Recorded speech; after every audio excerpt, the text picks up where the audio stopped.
What? Man, just go with our TV here.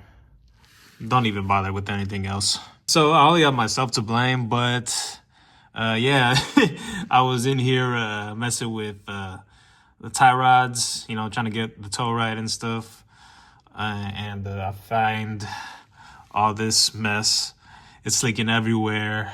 I'm so glad we found this now because first track day is in like I think 5 weeks, I think.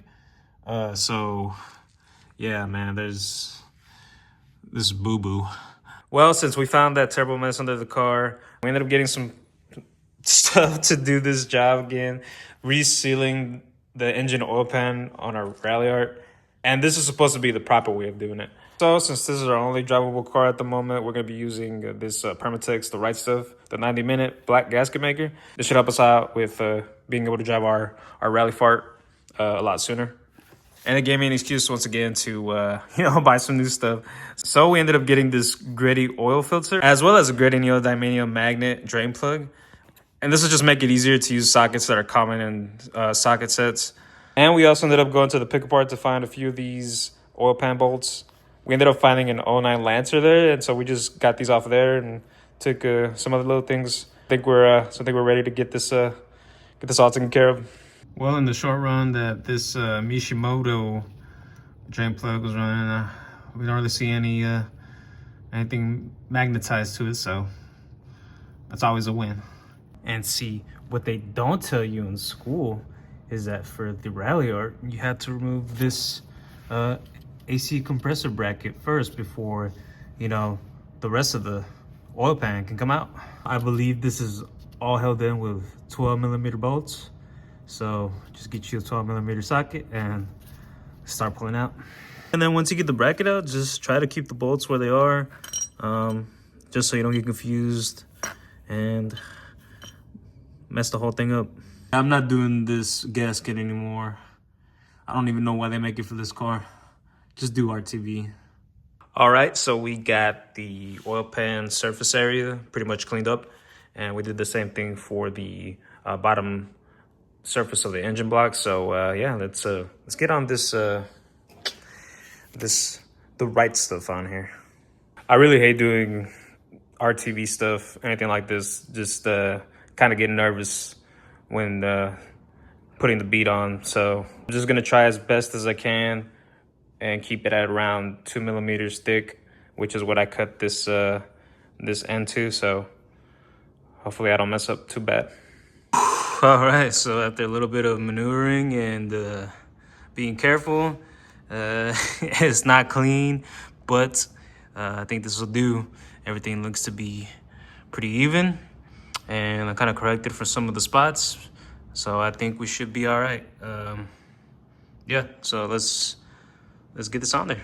All right, we got the pan on. That was probably one of the most nerve-wracking things you could do for the month. The problem with this is that oil is still seeping down while the car's tilted, and so we don't have a lift or anything. So hopefully the oil touching the RTV or seeping into that won't be too much of a problem here on the backside, because it's really just this around this area that it's an issue. So yeah, hopefully we'll be all right.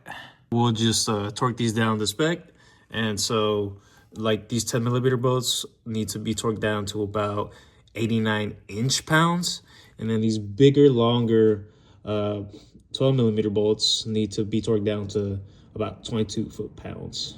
And then for the final part of mounting for the AC compressor bracket, we'll do about 20 foot-pounds. This is the ugly stuff they don't show you all the time.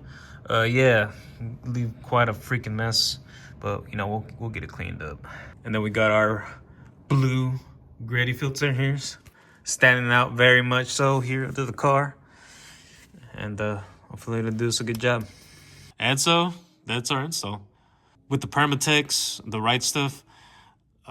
It cures in about 90 minutes, but it's like 11 at night, so probably gonna just let the car down.